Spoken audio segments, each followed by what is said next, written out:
Allahabad high court Shrikrishna ಜನ್ಮಸ್ಥಾನ ಮಥುರಾದ ಮತ್ತು ಅದರ ಪಕ್ಕದಲ್ಲಿರುವಂತಹ ಶಾಹಿ ಇಮಾಮ್ ಮಸೀದಿ ಇಲ್ಲಿ ಸರ್ವೆಗೆ ಅನುಮತಿಯನ್ನು ಕೊಟ್ಟಿದೆ. ಡಿಸೆಂಬರ್ 18ರ ಒಳಗಾಗಿ ಸರ್ವೆ ನಡೆಸುವಂತೆ ಆದೇಶ ಕೊಟ್ಟಿದೆ.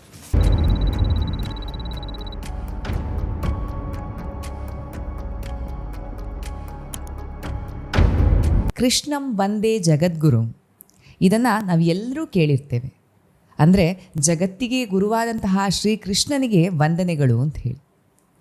ವಿಷ್ಣುವಿನ ದಶಾವತಾರಗಳಲ್ಲಿ ಒಂದಾದಂತಹ ಶ್ರೀಕೃಷ್ಣ ಅವತಾರದಲ್ಲಿ ಜಗತ್ತಿಗೆ ಬೇಕಾದಂತಹ ತತ್ವಗಳನ್ನು ಗೀತೆಯ ಮೂಲಕ ನೀಡಿ ಜಗತ್ತಿಗೆ ಗುರು ಅಂತ ಅನಿಸ್ಕೊಳ್ತಾನೆ ಶ್ರೀಕೃಷ್ಣ. ಶ್ರೀಕೃಷ್ಣ ಅಂತ ಹೇಳುವಂತಹ ಪದದಲ್ಲೇ ಏನೋ ಒಂದು ರೀತಿಯ ಸಂಚಲನ ಉಂಟಾಗುವಂತಹ ಒಂದು ಭಾವನೆ. ನಾವು ಇವತ್ತು ಹೇಳಲಿಕ್ಕೆ ಹೊರಟಿರುವಂಥದ್ದು ಅಂತಹ ಕೃಷ್ಣನ ಜನ್ಮಸ್ಥಳವಾದಂತಹ ಮಥುರದ ಬಗ್ಗೆ, ಮಥುರದಲ್ಲಿರುವಂತಹ ಕೃಷ್ಣನ ದೇವಸ್ಥಾನದ ಬಗ್ಗೆ. ಕೃಷ್ಣ ಹುಟ್ಟಿದ್ದು ಮಥುರದಲ್ಲೇ ಆದರೂ ಅವನ ಬಾಲ್ಯವನ್ನು ಕಳೆದದ್ದೆಲ್ಲ ಅಥವಾ ಅವನು ಬೆಳೆದದ್ದೆಲ್ಲವೂ ಪಕ್ಕದ ಊರಾದಂತಹ ವೃಂದಾವನದಲ್ಲಿ ಅಂತ ಹೇಳ್ತಾರೆ. ಮಹಾಭಾರತದಲ್ಲೇ ಈ ಮಥುರಾ ನಗರಿಯ ಬಗ್ಗೆ ಉಲ್ಲೇಖ ಇರುವುದನ್ನು ನೋಡಿದರೆ ಅದು ಅತ್ಯಂತ ಹಳೆಯ ಪಟ್ಟಣ ಇರ್ಬೋದು ಅಂತ ಹೇಳಿ ಅನ್ನಿಸ್ತದೆ. ಕೆಲವೊಂದು ಮಾಹಿತಿಗಳ ಪ್ರಕಾರ ಇಕ್ಷ್ವಾಕು ವಂಶದ ಶತ್ರುಘ್ನ ಅಂತ ಹೇಳುವಂತಹ ರಾಜ ಲವಣಾಸುರ ಅಂತ ಹೇಳುವಂತಹ ಅಸುರನನ್ನು ಕೊಂದು ಅವನಲ್ಲಿದ್ದಂತಹ ಭೂಮಿಯನ್ನು ವಶಪಡಿಸಿಕೊಂಡಂತೆ. ಈ ಭೂಮಿ ದಟ್ಟ ಕಾಡಾದ್ರಿಂದ ಇದನ್ನು ಮಧುವನ ಅಂತ ಹೇಳಿ ಕರೆಯಲಾಗ್ತಿತ್ತು.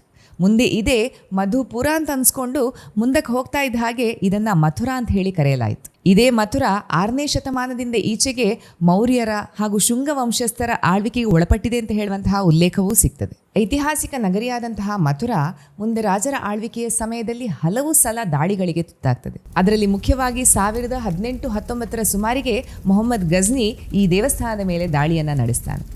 ಮುಂದೆ ಔರಂಗಜೇಬ್ ಕೂಡ ಈ ದೇವಸ್ಥಾನದ ಮೇಲೆ ದಾಳಿಯನ್ನು ನಡೆಸ್ತಾರೆ. ನಂತರ 1757 ಸುಮಾರಿಗೆ ಅಹಮದ್ ಶಾ ದುರಾನಿ ಅಂತ ಹೇಳುವವನು ಆಕ್ರಮಣವನ್ನು ಮಾಡಿ ಸಂಪೂರ್ಣವಾಗಿ ಮಥುರಾ ನಗರಿ ನಾಶವೇ ಆಯಿತು ಅಂತ ಹೇಳುವಂತಹ ಸ್ಥಿತಿಗೂ ತಲುಪ್ತದೆ. ಮಥುರಾದಲ್ಲಿರುವಂತಹ ದೇವಸ್ಥಾನ ಅಂದರೆ ಕೃಷ್ಣ ಜನ್ಮಭೂಮಿಯಲ್ಲಿರುವಂತಹ ದೇವಸ್ಥಾನವನ್ನು ಕೇಶವದೇವ ದೇವಾಲಯ ಅಂತ ಹೇಳಿ ಕರೀತಾರೆ. ಔರಂಗಜೇಬ್ 1669-70 ಸುಮಾರಿಗೆ ಈ ದೇವಸ್ಥಾನದ ಮೇಲೆ ದಾಳಿಯನ್ನು ನಡೆಸಿ ದೇವಸ್ಥಾನವನ್ನು ಸಂಪೂರ್ಣವಾಗಿ ನಾಶ ಮಾಡಿ ಅದೇ ಸ್ಥಳದಲ್ಲೇ ಒಂದು ದರ್ಗಾವನ್ನ ನಿರ್ಮಿಸ್ತಾನೆ. ಆ ದರ್ಗಾದ ಹೆಸರೇ ಶಾಹಿ ಈದ್ಗಾ ದರ್ಗಾ. ಈ ದರ್ಗಾವನ್ನ ಕೃಷ್ಣ ಜನ್ಮಭೂಮಿಯಲ್ಲೇ ನಿರ್ಮಿಸಲಾಗಿದೆ ಅಂತ ಹೇಳುವಂತಹ ವಿವಾದ ಇವತ್ತಿಗೂ ಪರಿಹಾರ ಆಗದೆ ಮಾನ್ಯ ಸುಪ್ರೀಂ ಕೋರ್ಟ್ನಲ್ಲಿ ವಿಲೇವಾರಿಗೆ ಇನ್ನೂ ಬಾಕಿ ಇರುತ್ತದೆ. ಶಾಹಿ ಈದ್ಗಾ ದರ್ಗಾ ಹಾಗೂ ಕೃಷ್ಣ ಜನ್ಮಭೂಮಿಯ ವಿವಾದ ಹಲವಾರು ದಶಕಗಳಿಂದ ನಡ್ಕೊಂಡು ಬರ್ತಾ ಇದೆ. ಇದರ ಮೂಲ ವಿವಾದ ಏನು ಅಂತ ಹೇಳಿದರೆ, ಕೃಷ್ಣ ಜನ್ಮಭೂಮಿಗೆ ಸೇರಿದಂತಹ 13.37 ಎಕರೆ ಜಾಗದಲ್ಲಿ ಈದ್ಗಾ ಮಸೀದಿಯನ್ನು ಕಟ್ಟಲಾಗಿದೆ ಅಂತ ಹೇಳುವಂಥದ್ದು.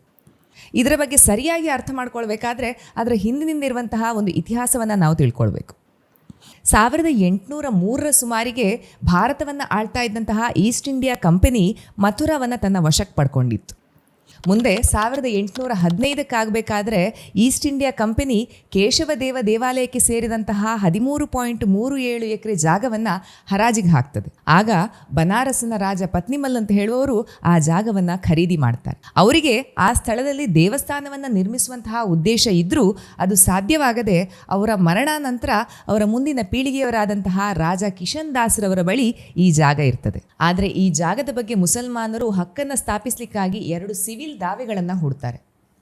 ಆದರೆ 1935 ಇಸ್ವಿಯಲ್ಲಿ ತೀರ್ಪು ಮಾತ್ರ ರಾಜ್ ಕಿಶನ್ ದಾಸ್ ಇವರ ಪರವಾಗಿಯೇ ಬಂದಿರ್ತದೆ. ಮುಂದೆ 1944 ಇಸ್ವಿಯಲ್ಲಿ ಜುಗಲ್ ಕಿಶನ್ ಬಿರ್ಲಾ ಅಂತ ಹೇಳುವವರು 13,000 ರೂಪಾಯಿಗಳಿಗೆ ಈ ಜಾಗವನ್ನು ಖರೀದಿ ಮಾಡ್ತಾರೆ. ಆಗ ಅವರು ಮದನ್ ಮೋಹನ್ ಮಾಳ್ವಿಯಾ ಅಂತ ಹೇಳುವವರ ಹೆಸರಿನಲ್ಲಿ ಈ ಜಾಗವನ್ನು ಖರೀದಿಸಿರ್ತಾರೆ. ಮುಂದೆ ಮಾಳ್ವಿಯಾ ಇವರು ತೀರ್ಕೊಂಡ್ಮೇಲೆ ಬಿರ್ಲಾರವರು ಶ್ರೀಕೃಷ್ಣ ಜನ್ಮಭೂಮಿ ಟ್ರಸ್ಟ್ ಅಂತ ಹೇಳುವಂತಹ ಟ್ರಸ್ಟನ್ನು ಸ್ಥಾಪಿಸಿ ಮುಂದೆ ಫೆಬ್ರವರಿ 21, 1951 ಇಸ್ವಿಯಂದು ಶ್ರೀಕೃಷ್ಣ ಜನ್ಮಸ್ಥಾನ ಸೇವಾ ಸಂಸ್ಥಾನ ಅಂತ ಹೇಳುವಂತಹ ಹೆಸರಿನಲ್ಲಿ ಟ್ರಸ್ಟನ್ನು ರಿಜಿಸ್ಟರ್ ಮಾಡಿ ಈ ಭೂಮಿಯನ್ನು ಆ ಟ್ರಸ್ಟ್ನ ಹೆಸರಿಗೆ ಟ್ರಾನ್ಸ್ಫರ್ ಮಾಡ್ತಾರೆ. ಮತ್ತು ಈ ಭೂಮಿಯನ್ನು ಯಾವುದೇ ಕಾರಣಕ್ಕೂ ಮಾರಾಟ ಮಾಡುವಂತಿಲ್ಲ ಅಥವಾ ಅಡಮಾನ ಇಡುವಂತಿಲ್ಲ ಅಂತ ಹೇಳುವಂತಹ ಒಂದು ಕಂಡೀಷನನ್ನು ಹಾಕ್ತಾರೆ. ಮುಂದೆ ಬಿರ್ಲಾ ಇವರು ಹೊಸದಾಗಿ ದೇವಸ್ಥಾನವನ್ನು ನಿರ್ಮಾಣ ಮಾಡುವಂತಹ ನಿರ್ಧಾರವನ್ನು ಮಾಡಿ ದೇವಾಲಯದ ನಿರ್ಮಾಣದ ಜವಾಬ್ದಾರಿಯನ್ನು ಜಯದಯಾಳ ದಾಲ್ಮಿಯಾ ಇವರಿಗೆ ನೀಡ್ತಾರೆ. ಅಕ್ಟೋಬರ್ 1953 ಇಸ್ವಿಗೆ ಪ್ರಾರಂಭವಾದಂತಹ ದೇವಸ್ಥಾನದ ನಿರ್ಮಾಣದ ಕೆಲಸ ಫೆಬ್ರವರಿ 1982 ಇಸ್ವಿಯಲ್ಲಿ ಪೂರ್ಣಗೊಳ್ತದೆ. ಈ ದಾಲ್ಮಿಯಾ ಇವರ ಮೊಮ್ಮಗ ಅನುರಾಗ್ ದಾಲ್ಮಿಯಾ ಇವರು ಜಾಯಿಂಟ್ ಮ್ಯಾನೇಜಿಂಗ್ ಟ್ರಸ್ಟಿಯಾಗಿ ಸೇವೆಯಲ್ಲಿದ್ದಾರೆ. 1964 ಇಸ್ವಿಗೆ ಆಗಬೇಕಾದ್ರೆ ದೇವಸ್ಥಾನದ ಟ್ರಸ್ಟ್ ದರ್ಗಾ ಇರುವ ಜಾಗದ ಹಕ್ಕನ್ನು ಕೇಳಿ ಕೋರ್ಟಲ್ಲಿ ಕೇಸನ್ನು ಹಾಕ್ತಾರೆ. ಹೀಗಿರಬೇಕಾದ್ರೆ 1968ನೇ ಇಸ್ವಿಯಲ್ಲಿ ಶ್ರೀಕೃಷ್ಣ ಜನ್ಮಸ್ಥಾನ ಸೇವಾ ಸಂಘ ಹಾಗೂ ಶಾಹಿ ಈದ್ಗಾ ಕಮಿಟಿ ಇವುಗಳ ಮಧ್ಯೆ ಕಾನೂನಾತ್ಮಕವಾದಂತಹ ಒಂದು ಒಪ್ಪಂದ ಆಗ್ತದೆ. ಈ ಒಪ್ಪಂದದ ಪ್ರಕಾರ ಈಗಾಗಲೇ ದೇವಾಲಯ ಕಟ್ಟಿದಂತಹ ಜಾಗವನ್ನು ದೇವಾಲಯದ ಟ್ರಸ್ಟಿಗೆ ನೀಡಲಾಯಿತು ಹಾಗೂ 13.37 ಎಕರೆ ಸ್ಥಳದಲ್ಲಿ ದರ್ಗಾ ಆಕ್ರಮಿಸಿದ ಜಾಗವನ್ನು ಶಾಹಿ ಈದ್ಗಾ ಕಮಿಟಿಯ ವಶಕ್ಕೆ ನೀಡಿ ಎರಡೂ ಟ್ರಸ್ಟ್ಗಳು ಸಹ ಸಹಿ ಮಾಡಿ ನಂತರ ಹಲವಾರು ವರ್ಷ ಹೀಗೆ ಮುಂದುವರಿತಾ ಇತ್ತು. ಮುಂದೆ 1991ನೇ ಇಸ್ವಿಯಲ್ಲಿ ಆಗಿನ ಸರ್ಕಾರ ತಂದಂತಹ ಪ್ಲೇಸಸ್ ಆಫ್ ವರ್ಷಿಪ್ ಆ್ಯಕ್ಟ್ 1991 ಈ ಕಾಯ್ದೆಯಿಂದ ಹಿಂದೂಗಳಿಗೆ ಮಾರಕ ಅಂತ ಹೇಳುವಂಥದ್ದನ್ನು ಅರ್ಥ ಮಾಡಿಕೊಂಡಂತಹ ವೃಂದಾವನದ ನಿವಾಸಿಯಾದ ಮನೋಹರ್ ಲಾಲ್ ಶರ್ಮಾ ಇವರು 1968ರಲ್ಲಿ ಟ್ರಸ್ಟ್ಗಳ ನಡುವಿನ ಒಪ್ಪಂದ ಹಾಗೂ places of religious worship act 1991 ಇದನ್ನು ಪ್ರಶ್ನಿಸಿ ಕೇಸನ್ನು ಹಾಕ್ತಾರೆ.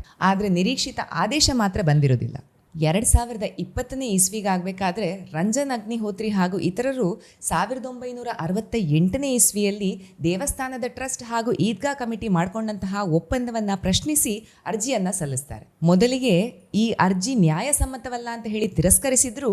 ಮತ್ತೆ ಪುನಃ ಅರ್ಜಿಗಳು ಬರಲಿಕ್ಕೆ ಪ್ರಾರಂಭ ಆಗಬೇಕಾದ್ರೆ ಈ ಅರ್ಜಿಗಳನ್ನು ಮೇಂಟೈನೇಬಲ್ ಅಂತ ಹೇಳಿ ಪುರಸ್ಕರಿಸಿ ಅಲಹಾಬಾದ್ ಕೋರ್ಟ್ 18 ಅರ್ಜಿಗಳನ್ನು ಪಡ್ಕೊಂಡು ಅದೆಲ್ಲವನ್ನ ಒಟ್ಟುಗೂಡಿಸಿ ಒಂದಾಗಿ ಕೇಸನ್ನು ನಡೆಸುವಂತಹ ಒಂದು ನಿರ್ಧಾರವನ್ನ ಮಾಡ್ತದೆ. ಡಿಸೆಂಬರ್ 2023ರಂದು ಅಲಹಾಬಾದ್ ಹೈಕೋರ್ಟ್ ಈದ್ಗಾ ಮಸೀದಿಯನ್ನ ಸರ್ವೆ ಮಾಡಲಿಕ್ಕೆ ನೀಡಿದಂತಹ ಆದೇಶಕ್ಕೆ ಸುಪ್ರೀಂ ಕೋರ್ಟ್ ತಡೆಯಾಜ್ಞೆಯನ್ನ ನೀಡಿದೆ. ಹಾಗೂ ಅಲಹಾಬಾದ್ ತನ್ನ ಆದೇಶದಲ್ಲಿ ಹೇಳಿದಂತಹ ವಿಚಾರ ಅಂದರೆ ಆರ್ಕಿಯಾಲಜಿಕಲ್ ಸರ್ವೆ ಆಫ್ ಇಂಡಿಯಾ ಮತ್ತು ಕೇಂದ್ರ ಸರ್ಕಾರವನ್ನು ಪಾರ್ಟಿ ಮಾಡಿ ಅಂತ ಹೇಳಿದಂತಹ ವಿಚಾರ ಸರಿಯಾಗಿದೆ ಅಂತ ಹೇಳ್ತದೆ. ಹೀಗೆ ಕೇಸ್ಗಳು ವಿವಿಧ ಹಂತದಲ್ಲಿದ್ದು ಮುಂದೆ ಏನಾಗ್ತದೆ ಅಂತ ಹೇಳುವಂಥದ್ದನ್ನು ನಾವು ಕಾದು ನೋಡಬೇಕಾಗಿದೆ. ನಮ್ಮ ದೇಶದಲ್ಲಿ ಇಂತಹ ಎಷ್ಟೋ ದೇವಸ್ಥಾನಗಳು ಪರಕೀಯರ ಅಟ್ಟಹಾಸಕ್ಕೆ ಸಿಕ್ಕಿ ಭೂಗರ್ಭದಲ್ಲಿ ಸಿಲುಕಿ ನಲಗಿ ಹೋಗಿರುವಂಥದ್ದು ನಮ್ಮ ದುರಂತ. ಇಂತಹ ಎಲ್ಲ ದೇವಸ್ಥಾನಗಳು ಮರು ನಿರ್ಮಾಣವಾಗಿ ಭವ್ಯ ಭಾರತ ಮೆರೆಯುವಂತಾಗಲಿ ಅಂತ ಹೇಳುವಂತಹ ಆಶಯದೊಂದಿಗೆ ಇನ್ನೊಂದು ಇಂಟ್ರೆಸ್ಟಿಂಗ್ ವಿಷಯವನ್ನು ಮುಂದಿನ ವಿಡಿಯೋದಲ್ಲಿ ನಿಮ್ಮೊಂದಿಗೆ ಹಂಚ್ಕೊಳ್ತೇವೆ ಅನರ್ಥಿಂಗ್ ಅನ್ವೇಷಣೆಯಲ್ಲಿ. ಈ ವಿಡಿಯೋ ನಿಮಗೆ ಇಷ್ಟ ಆಗಿದ್ದಲ್ಲಿ please like, share and subscribe.